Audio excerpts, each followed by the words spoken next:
Mis queridos estudiantes de cuarto, bienvenidos a la clase del día de hoy. Espero que hubieran estudiado ayer muy juiciosito, ¿cierto?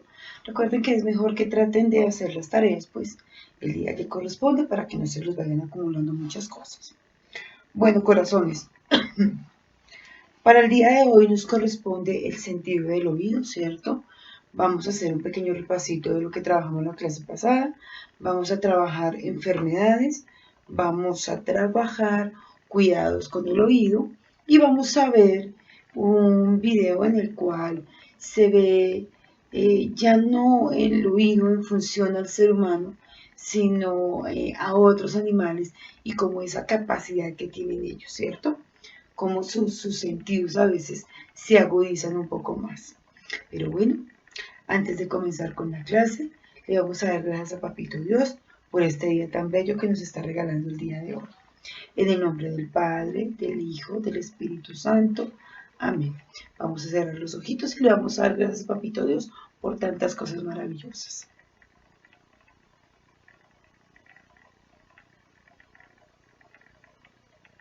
Amén. En el nombre del Padre, del Hijo, del Espíritu Santo. Amén. Bueno, corazones bellos, escribimos la fecha de hoy, por favor. Hoy estamos a miércoles 30 de septiembre del 2020.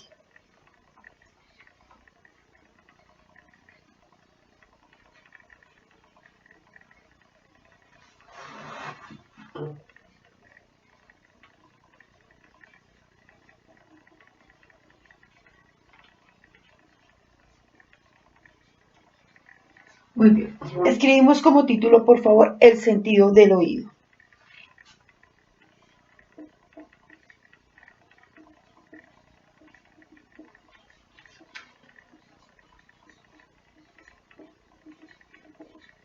Punto aparte. Bueno, vamos a hacer un pequeño repasito entonces. Cuando trabajamos todos los órganos de los sentidos, ¿cierto? Decíamos que el oído es el responsable de todo lo que tiene que ver con la audición. Gracias al oído se pueden reconocer podemos reconocer si es un sonido fuerte o si es un sonido débil, ¿cierto? También podemos reconocer quién emite ese sonido, ¿cierto? Podemos saber si quien emite ese sonido está cerca o está lejos de nosotros. Entonces, des en cuenta cuál importante es el sentido del oído. El órgano que constituye el sentido del oído, pues obviamente, como ya lo dijimos, es el oído. El oído sabemos que está formado por el oído externo, el oído medio y el oído interno. Vamos a dibujar el oído entonces. Entonces, vamos a dibujar nuestro oído.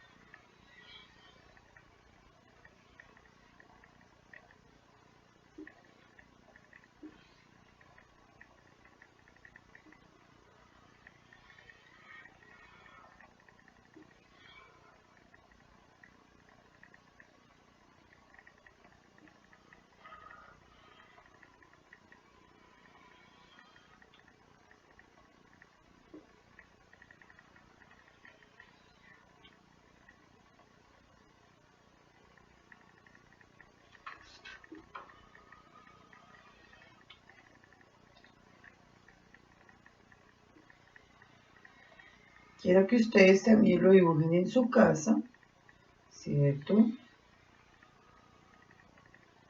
Aquí les los muestro bien terminadito.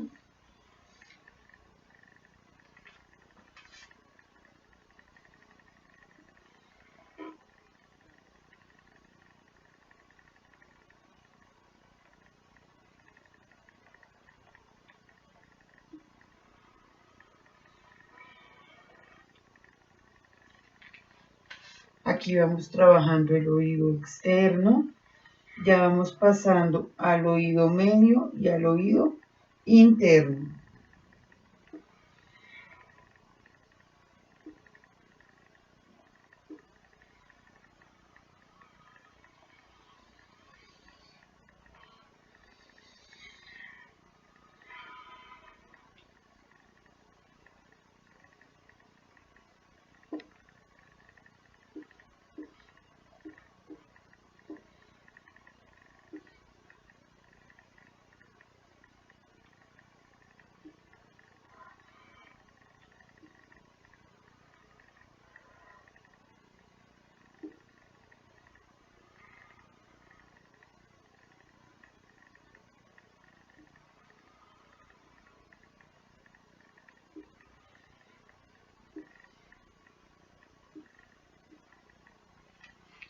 Todos están enlazaditos, como nos podemos dar cuenta, ¿cierto?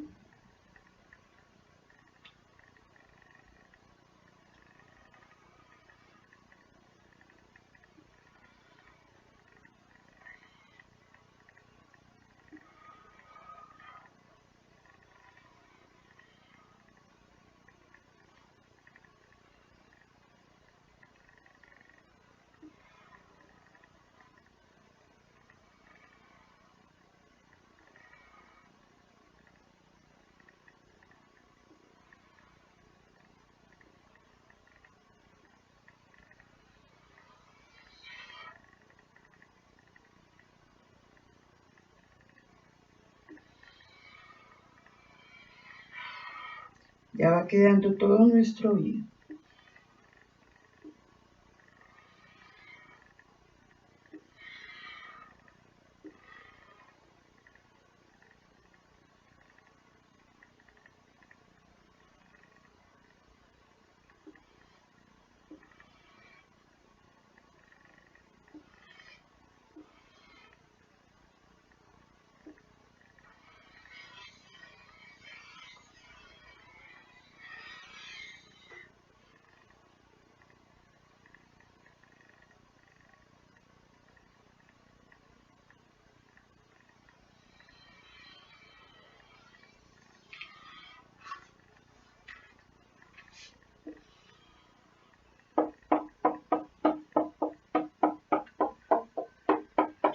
Listo, quiero que vayamos dibujando nuestro oído y vamos a hacer las subdivisiones que tiene ese oído. Entonces,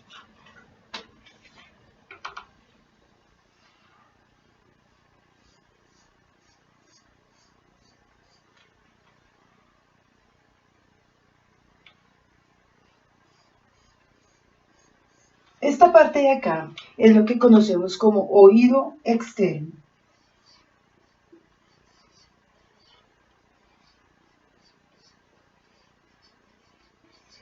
Este sería el oído medio.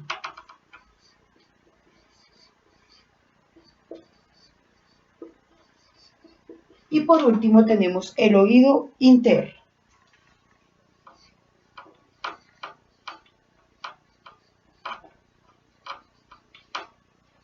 Vamos a identificar las partes, ¿cierto?, de nuestro oído. Entonces, esta parte de acá, que todos la conocemos, ¿cierto?, es la oreja. Después tenemos el conducto auditivo, que es este.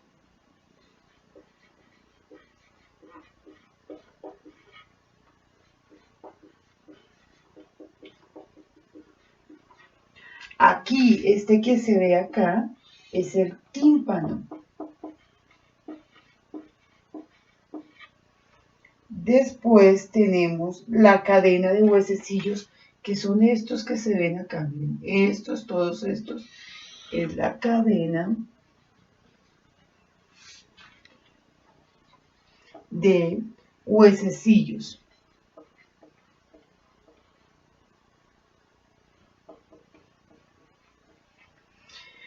Adentro, esto de que se ve acá, mírenlo, es lo que se llama el nervio auditivo.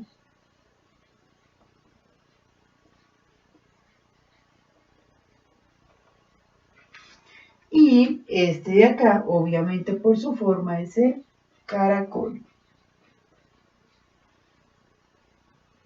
¿Listo? Dibujamos, por favor.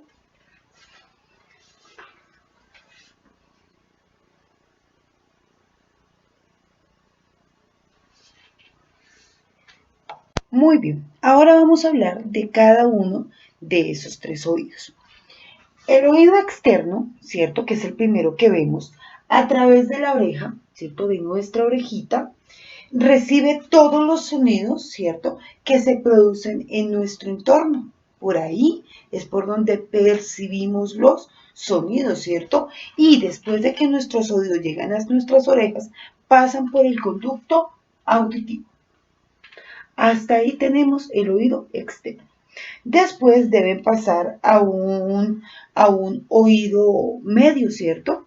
En el oído medio vamos a encontrar que desde el conducto auditivo, ¿cierto? El sonido llega ¿a dónde? Al tímpano. El tímpano es una membrana como una telita, ¿cierto? Muy fina, que a medida que el sonido va llegando, ella empieza a vibrar, ¿cierto? Y gracias a esa vibración, el sonido, ¿cierto? Se transmite hacia la cadena de huesecillos. Y ahí ya termina el oído medio. Después de que el sonido atraviesa el oído medio, pasa el sonido a través de esa cadena de huesecillos, ¿cierto? Al oído interno. Desde el oído interno pasa al nervio auditivo, ¿cierto? Desde allí ese nervio auditivo se encarga de enviar la información al cerebro para que él pueda procesarlo, ¿cierto? A ver, si yo tengo mi computador y yo necesito grabar un sonido, ¿cierto? O que reconozco un sonido en mi computador, yo utilizo un micrófono, entonces es como la oreja del computador y recibe ese sonido y demás. Pero el micrófono como tal no sabe hacer nada. Pasa a través, ¿cierto?, de un cable de datos, de unos dispositivos, de algunas partes internas del sistema del computador, pero solamente hasta que llega a ese cerebro, ¿cierto? Él puede almacenar esa información o reconocer esos sonidos. Eso es lo que sucede con el oído. Entra el sonido, traspasa el sonido, vibra el sonido y se va al nervio auditivo desde donde pasa directamente al cerebro, ¿cierto? Bueno, bueno. Vamos a hablar un poquito más específicamente de las partes del oído medio y del oído interno, porque pues realmente del oído externo solamente podemos hablar de las orejas y del conducto auditivo. Escribimos como subtítulo, por favor, el oído medio.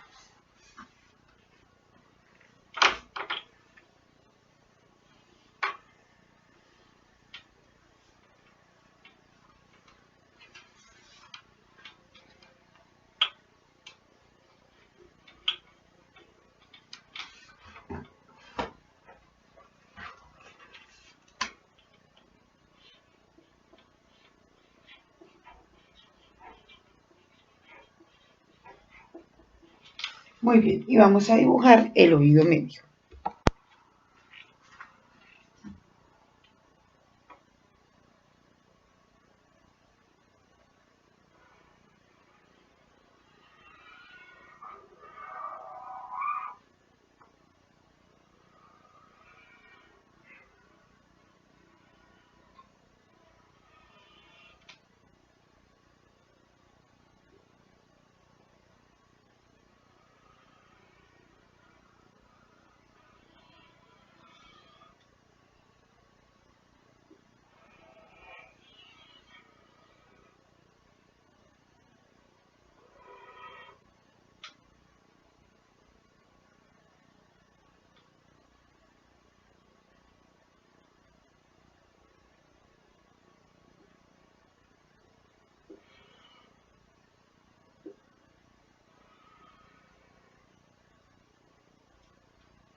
Bien hechecitos esos dibujitos, hijo.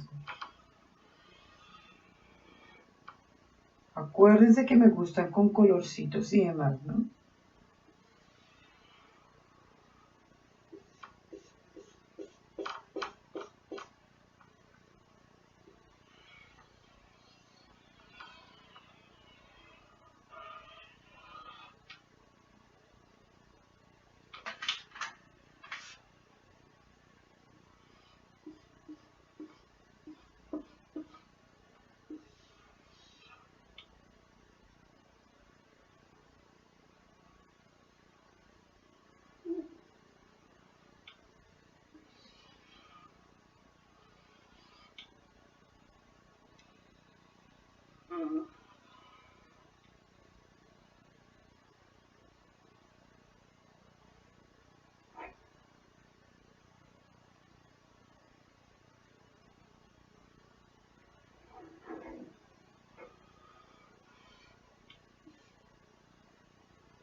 Muy bien, entonces, este que tenemos acá es el yunque. Este que tenemos acá es el martillo.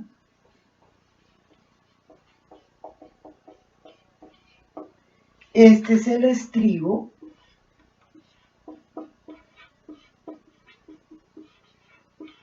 Este que vemos aquí es el tímpano. Este que se ve acá, este es el estribo, pero esta como huequito, ¿cierto? Es lo que se llama ventana oval.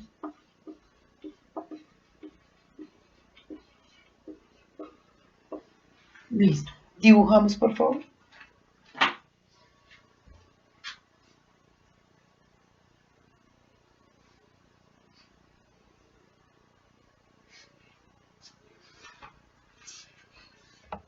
¿Listo? Bueno, antes de ver cada una de las partes que componen el oído medio, vamos a hacer otro dibujo de otro pedacito que nos hace falta, ¿cierto? Entonces, digamos que vamos a completar entre el oído interno y el oído medio. Entonces, el oído interno.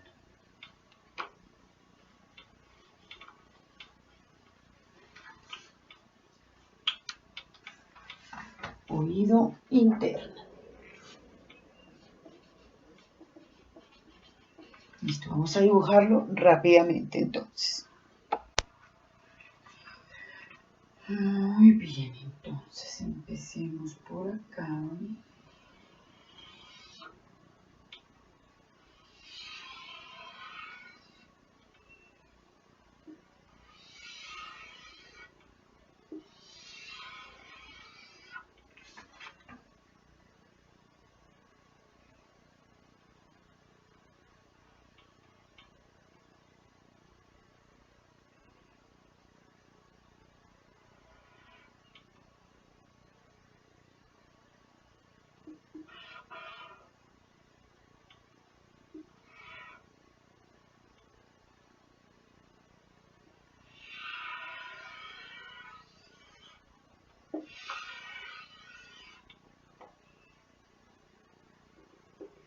Este ya es el oído interno, ¿no?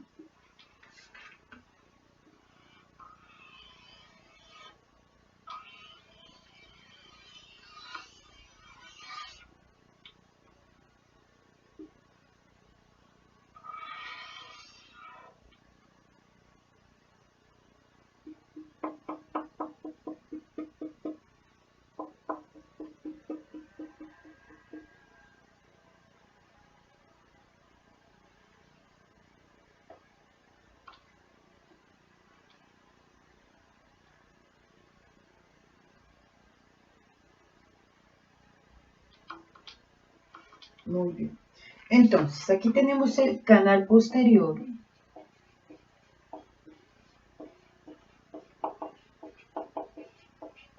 Aquí tenemos el canal frontal.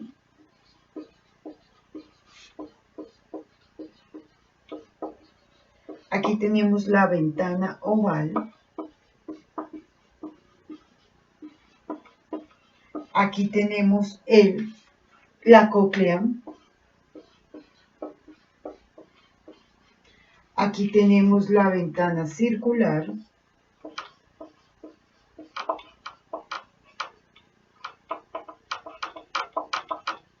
Aquí tenemos el vestíbulo, que es esta parte. Y por último tenemos el canal horizontal.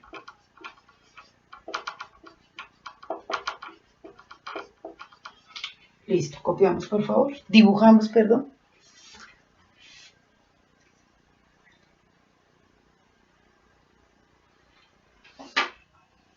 Bueno, vamos a hablar de cada uno de ellos entonces.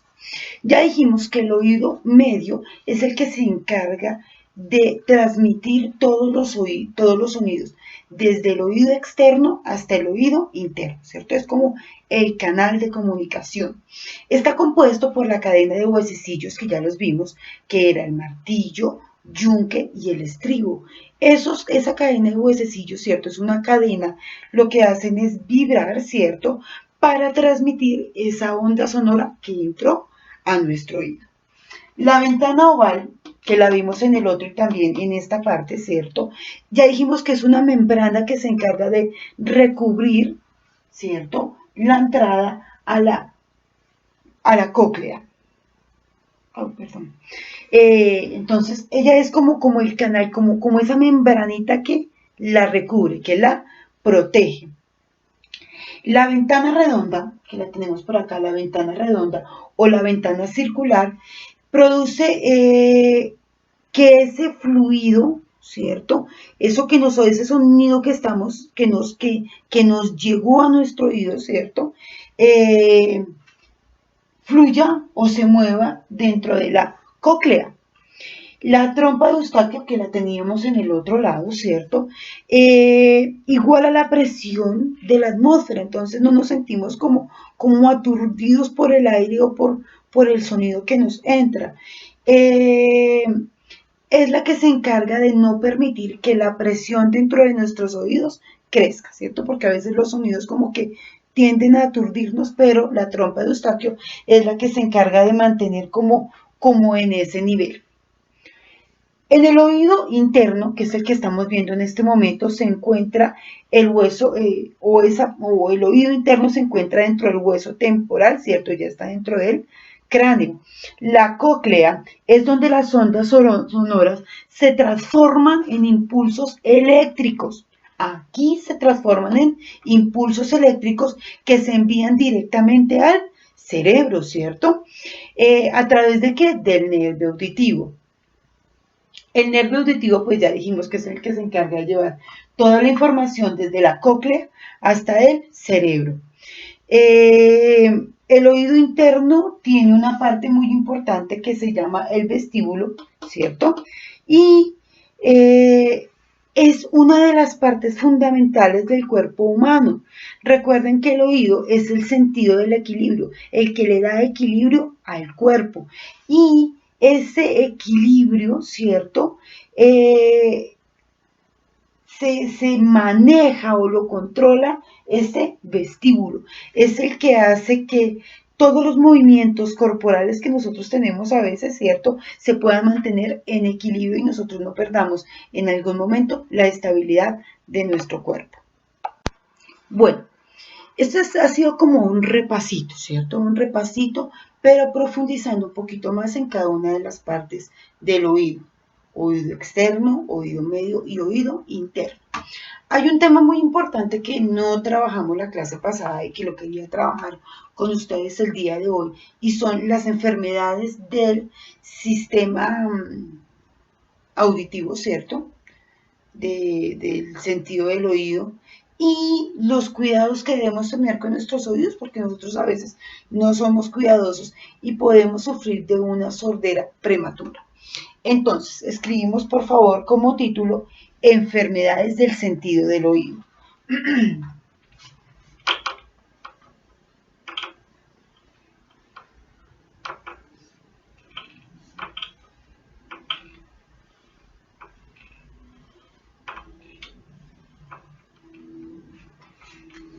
Enfermedades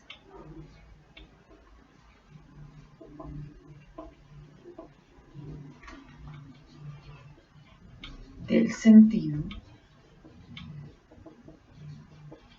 del oído.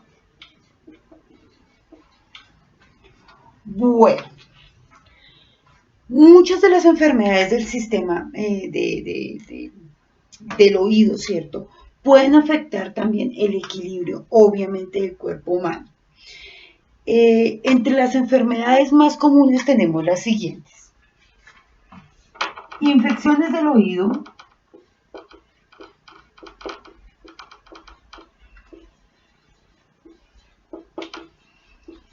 tenemos la tinnitus, con doble N, tinnitus. Tenemos la enfermedad de Meniere.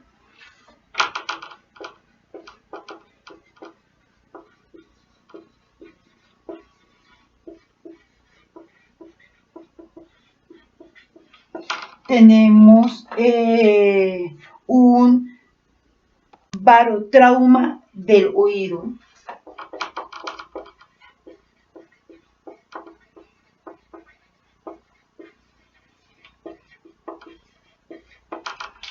¿Listo? Copiamos, por favor. Bueno, de las infecciones de oído podemos decir que son muy comunes en los bebés o en los niños pequeños. La tinnitus es un tumor que se escucha en el oído y puede ser consecuencia de ruidos muy fuertes, medicinas u otras causas, ¿cierto? Es importante porque a veces nosotros estamos expuestos. Si nos damos cuenta, yo diría que el 80% de las personas hoy en día utilizamos audífonos. Yo no los utilizo mucho, pero pues sí hay ocasiones, ¿cierto?, en las que uno utiliza mucho los audífonos. Pero hay personas que todo el tiempo tienen ese sonido tan fuerte dentro de sus oídos que puede llegar a causar un tumor. La enfermedad de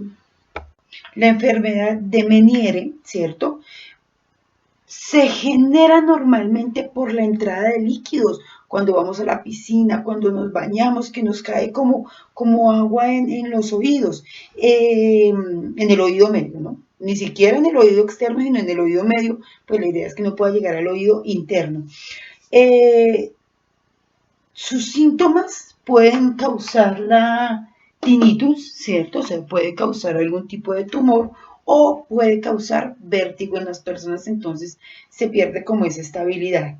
Y el barotrauma del oído es una lesión del oído que causa cambios exactamente en esa presión barométrica, en la entrada del aire o del agua a los oídos. Entonces, digamos que permite la entrada de agua de aire y entonces se genera un tipo de tumor o un tipo de infección o afección de nuestro oído.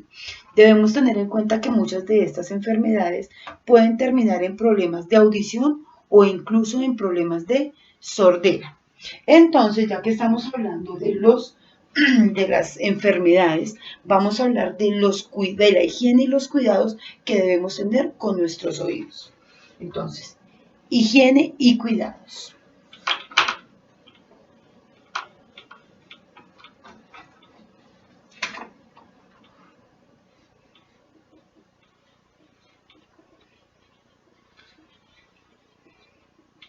Higiene y cuidados.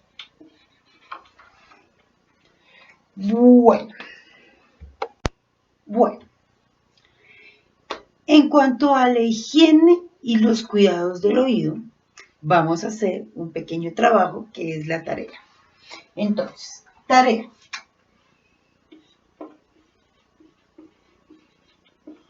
Primer punto. Investigar cuáles son los cuidados que debemos tener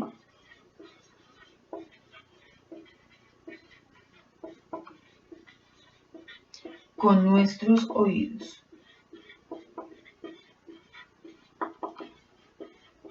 ¿Listo? ¿Cuáles son los cuidados que debemos tener con nuestros oídos? ¿Listo, corazones? Esa es la tarea de esta semana.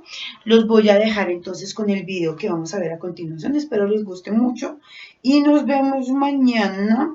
Mañana vamos a continuar con la cultura tairona. ¿Listo? Espero tengan una buena tarde. Los quiero mucho y nos vemos mañana. Hasta pronto, pequeñitos.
Para muchas especies, emitir y recibir sonido con claridad es imprescindible. Por eso entre los animales hay tantas formas distintas de hablar y de escuchar. Algunas son chocantes, otras realmente incomprensibles.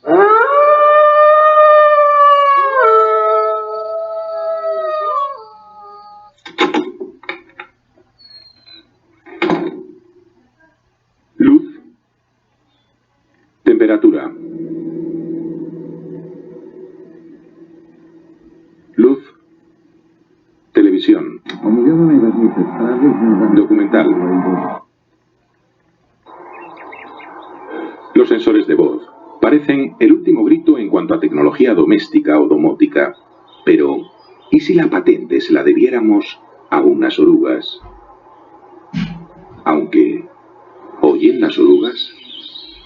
No lo parece, pero si alguna lo hiciera, ¿cómo recibiría el sonido sin oídos? Estudiando formas curiosas de comunicación animal, nos hemos cuestionado muchas veces preguntas como estas, y nos hemos llevado grandes sorpresas. Estas futuras mariposas están todavía en su fase de desarrollo larvario, comer y crecer. Parecen haber decidido pasar juntas esta etapa de su vida. Se desplazan en grupo, comen todas a la vez en la misma planta, incluso duermen arracimadas en un pseudo capullo comunitario. Su comportamiento gregario es total. Para ellas, el número es una herramienta de protección. Las vellosidades que recubren su cuerpo son también un arma. Como muchas orugas, se caracterizan por poseer pelos tóxicos. Cuando se sienten atacadas, se retuercen violentamente y, accionando unos músculos especiales, disparan contra el agresor sus diminutos pelillos urticantes. No obstante, la proximidad de nuestras manos o de las cámaras no era lo que las asustaba. Y sin embargo, hacíamos inconscientemente algo que despertaba su instinto defensivo. ¿Qué causaba la reacción? Poco después, nos quedó claro. Se trataba de la voz. ¡Hola! Como se supone que las orugas no oyen, al principio creíamos que debía ser el aire que expelíamos al hablar lo que detectaban sus sensibles pelos. Hola. Las vibraciones debían convencerlas de que un depredador acechaba. Pero simplemente soplando no obteníamos respuesta. Es más, se calmaban. Entonces, ¿era el sonido? Tampoco. Como queda patente en las imágenes, el ruido normal no las asusta. Solo hablando establecíamos comunicación. Un comportamiento auditivo increíble. ¿Absurdo, quizás? En la naturaleza no hay nada sin explicación. Aunque a veces la explicación no se encuentra. En todo caso, buscando la solución al enigma de las orugas, recordamos que algunas mariposas nocturnas oyen ciertos sonidos.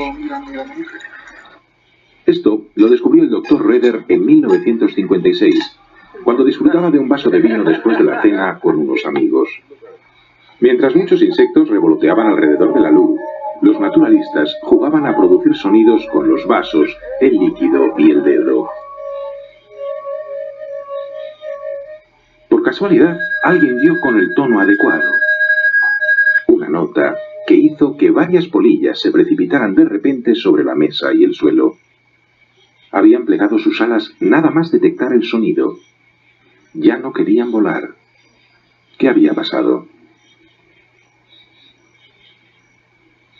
Después de muchas investigaciones, el Dr. Raeder y el Dr. Treat asociaron la idea de que las polillas habían aprendido a detectar los ultrasonidos que los murciélagos emiten al volar y esquivaban a sus cazadores simplemente dejándose caer en el último momento. El sistema de detección de radar de los murciélagos evolucionó como un aparato de visión en la oscuridad. Consistía en emitir ondas sonoras que al rebotar en los objetos próximos devolvían la información estableciendo un perfil claro de los contornos. De esta forma, Los murciélagos pueden moverse por la noche, evitando colisiones en la oscuridad. Con el tiempo, el sistema sirvió también al mamífero para detectar a sus presas. No obstante, las mariposas nocturnas han aprovechado el sistema de los murciélagos invirtiendo su función. Algunas especies de polillas son capaces de descubrir al murciélago precisamente por los silbidos que éste emite para cazarlas. En el último momento, cerrando bruscamente sus alas, esquivan el ataque. Si las polillas adultas captan ondas sonoras, no es tan raro que de jóvenes dispongan también de un sistema de recepción acústica, aunque sea rudimentario.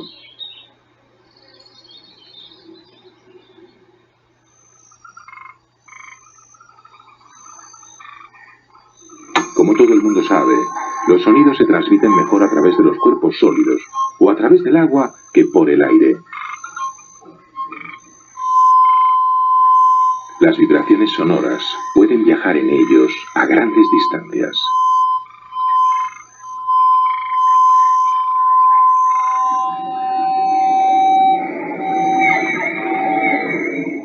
Muchos animales emiten y reciben sonidos bajo el agua, pero los cetáceos son los verdaderos reyes de la telecomunicación subacuática.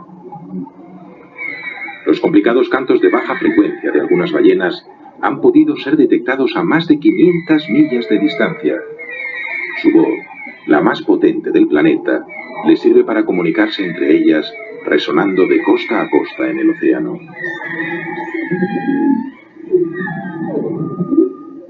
En ocasiones, estos infrasonidos registran intensidades próximas a los 190 decibelios. Se cree que los cachalotes cazan calamares gigantes utilizando ultrasonidos, pero la potencia de emisión de los cetáceos nace de la función básica que tienen de comunicarse en un medio líquido. Para medir el grado de inteligencia de las ballenas o de los delfines, se ha propuesto alguna vez la comparación de sus gráficos de bandas sonoras registradas por ordenador con los gráficos de la voz humana. El reflejo de las ondas acústicas de estos mamíferos marinos es aún más complejo que el nuestro. Así que, según esta teoría, o son más listos o la culpa la tiene la distorsión del agua.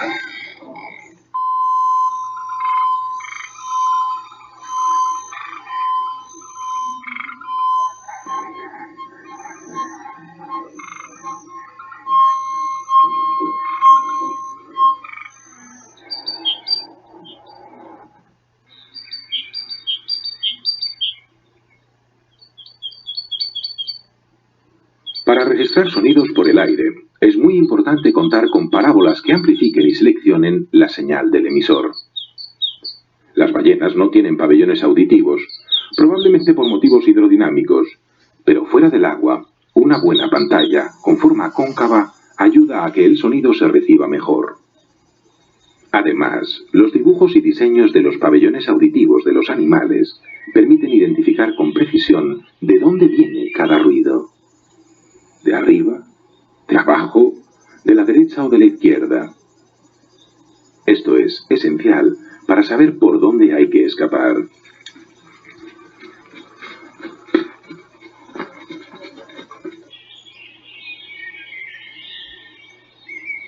La movilidad de estas parábolas es directamente proporcional a la necesidad de escuchar de cada especie.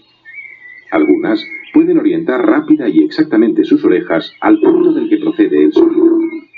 Eso es una gran ventaja evolutiva que el hombre debe hacer digitalmente. Pero, al dirigir dos antenas hacia el mismo sitio, se obtiene además una tercera coordenada, la distancia a la que se produce el sonido. Esto es, escuchar en estéreo. Por eso, casi todo el mundo tiene dos orejas.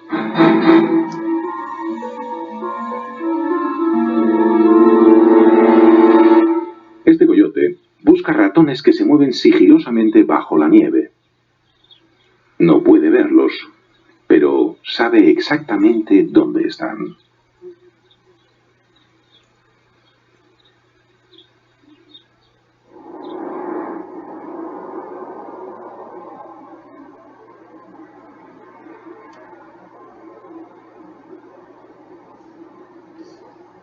El sigilo es una constante en la naturaleza, aunque hay excepciones.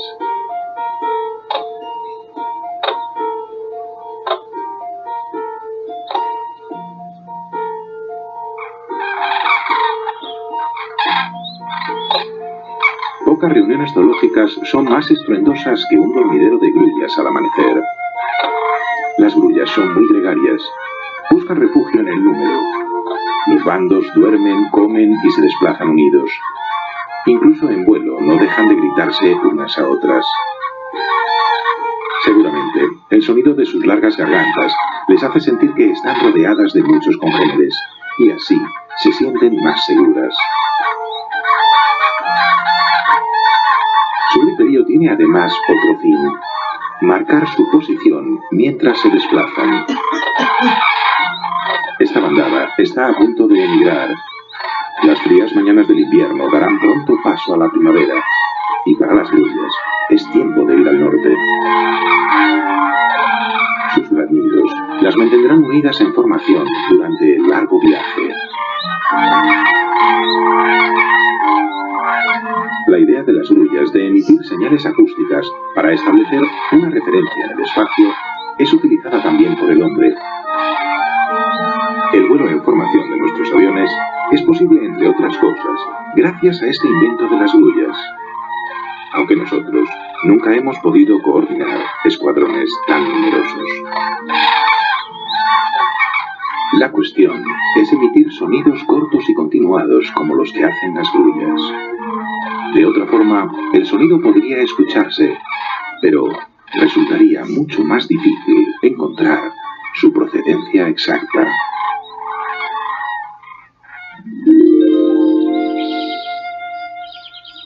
Esto es lo que sucede con las chicharras. Su ensordecedor chirrido esconde muy bien la rama desde la que emiten. Si el que oye no es otra chicharra. Estos sonoros insectos son una presencia incondicional en los días calurosos y secos. Su música es bien conocida y hay cientos de especies diferentes por todo el mundo, cantando cada una a su manera.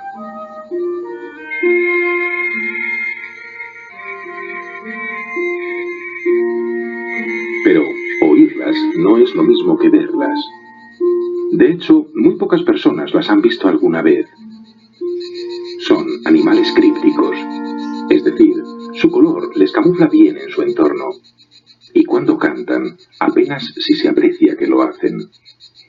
Parecen no mover ni un músculo. ¿Cómo producen su melodía?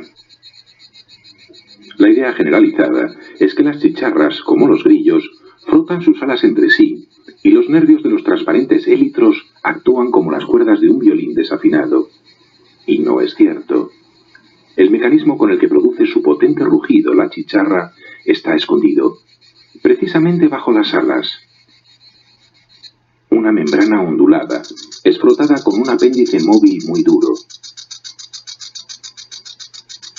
La tensión de esa membrana y la presión que ejerce el insecto con su baqueta hacen el resto.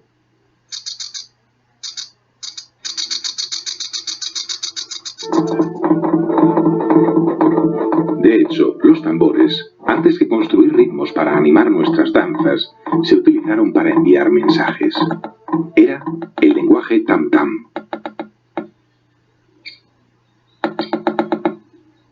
Los pájaros carpinteros lo usan desde hace millones de años.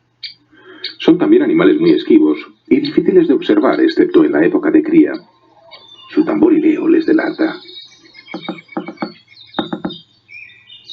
El poderoso pico que tienen les sirve para buscar gusanos entre la madera, para agujerear los troncos y saborear su savia, y claro, para construir sus nidos. Como con un cincel, trabajan sobre los árboles abriendo huecos, perforándolos, taladrándolos. Su cerebro es sometido en cada impacto a una deceleración insoportable para cualquier otro animal. Sin embargo, a ellos no les afecta. Es más, el sonido que producen al trabajar ha terminado convirtiéndose en parte de su lenguaje. Con él, delimitan sus territorios o envían mensajes a sus parejas. En el interior de sus bosques cerrados, el ruido de su tam-tam viaja perfectamente entre la vegetación hasta más de 10 millas de distancia.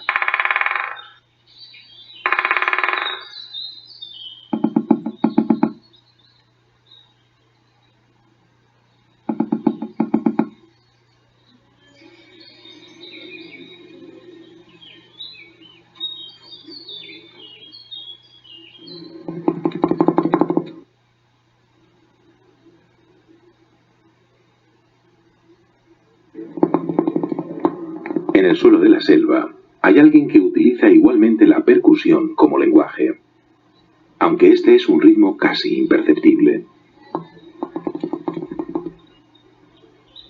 Está pensado como un código secreto y no se percibe con los oídos.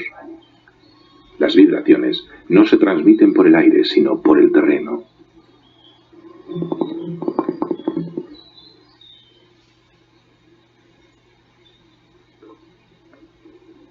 Los extremos de las patas de estas tarántulas son hipersensibles y están preparados para interpretar tan sutiles mensajes. En esta ocasión son mensajes de amor.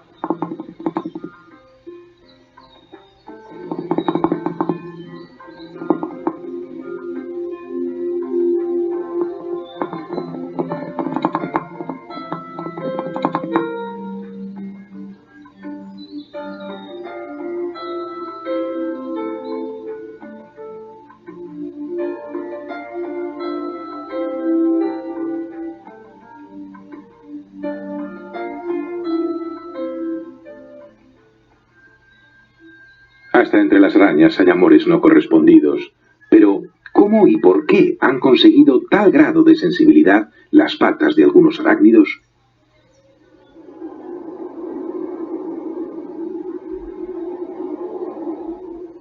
La capacidad sensorial que las arañas han llegado a desarrollar en sus extremidades es extraordinaria y sorprendente. De hecho, ciertas especies de arañas parecen confiar únicamente en este supersentido para sobrevivir. La araña de tapadera, del género Stasimopus, construye un tubo subterráneo, como tantas arañas, pero ella lo cubre perfectamente con una tapa puerta que esconde su cubil.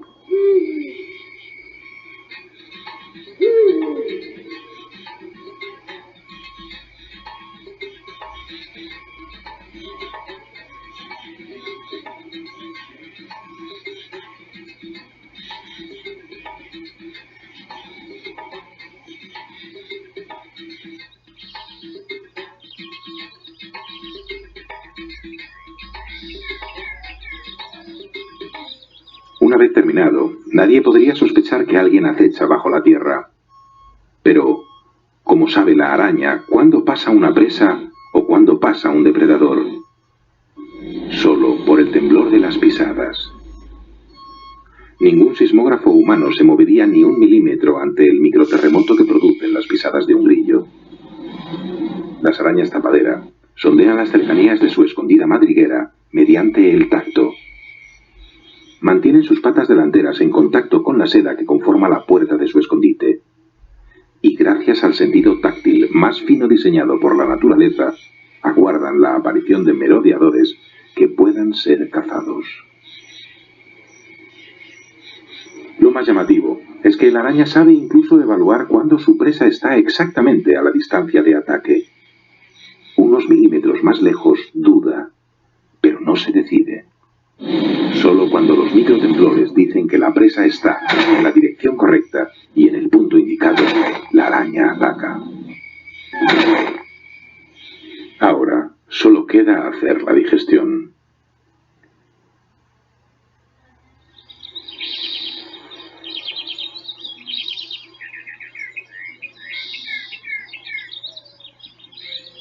Para la propagación de vibraciones, lo opuesto a una selva sería una lámina de agua, plana y sin obstáculos que interfieran. El sonido viaja por la quieta superficie a largas distancias, sin alterar su longitud de onda o su frecuencia.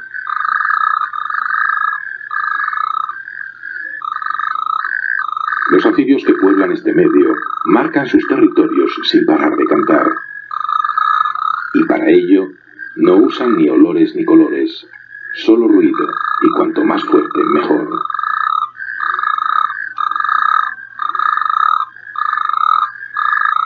Para los genes de estos sapos es el ser o no ser.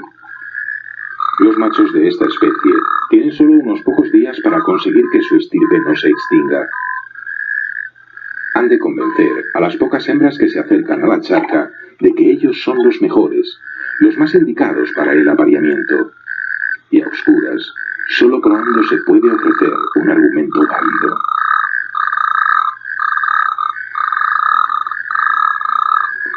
La densidad de machos es muchas veces superior al número de ejemplares de género femenino. Por eso, frecuentemente se producen riñas por los lugares óptimos. Los más fuertes elegirán sitio.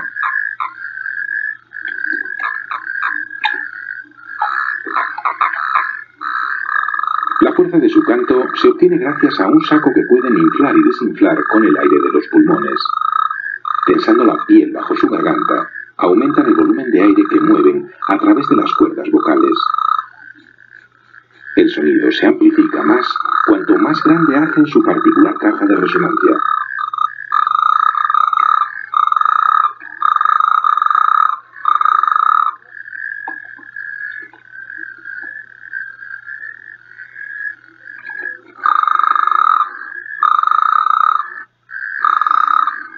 El descubrimiento de las cajas de resonancia se aplica hoy en los modernos altavoces de nuestros equipos de música de la misma forma que lo hacíamos en los tambores primitivos.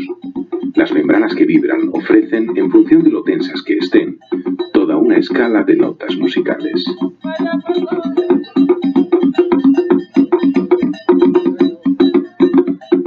Las vibraciones mueven el aire con más o menos volumen. Unas se oyen y otras no. Lo mismo sucede con la velocidad de cada vibración. Las de alta frecuencia, las rápidas, por encima de 20.000 oscilaciones por segundo, ya no son percibidas por el oído humano. Las llamamos ultrasonidos. Las lentas, de baja frecuencia, con menos de 20 ciclos por segundo, son infrasonidos, y tampoco los escuchamos. Por eso, el que un sapo de espuelas cante no implica que cualquiera oiga todo el repertorio. Canta para los de su especie, y tan bajo en frecuencia que solo los suyos saben localizarla.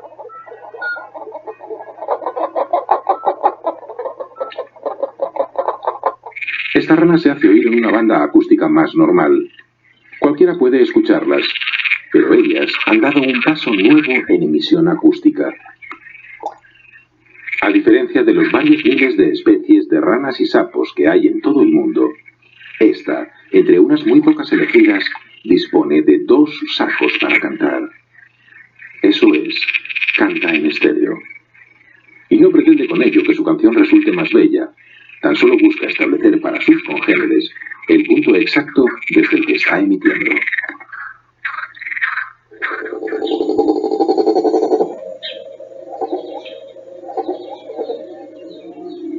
Muchos otros animales utilizan cajas de resonancia para mejorar su comunicación.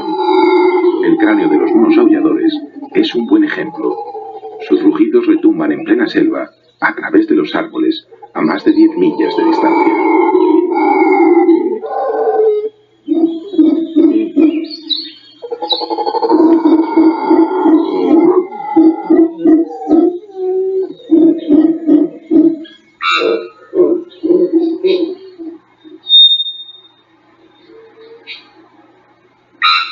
El rarísimo pájaro campana es también un caso extraordinario entre los megáfonos de los bosques tropicales de América Central. Es un ave cada vez más escasa, y ahora, solo en algunos lugares muy recónditos, puede tenerse la suerte de escucharle. Verle es otra cuestión.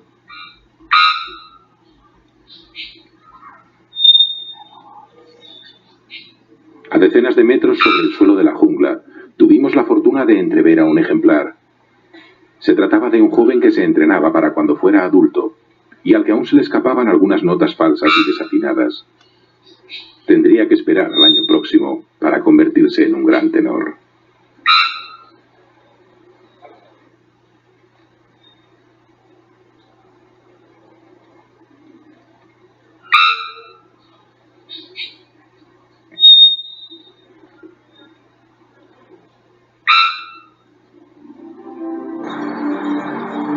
Los pájaros, y más concretamente las aves canoras, serían indudablemente los animales que representarían en la naturaleza la alta fidelidad.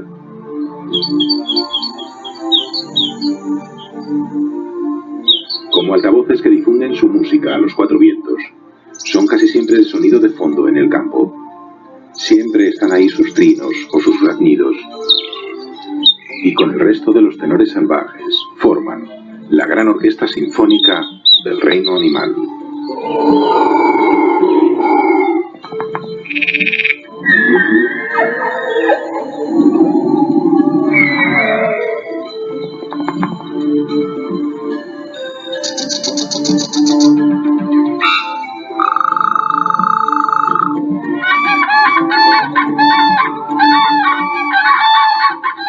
Esto es todo, amigos.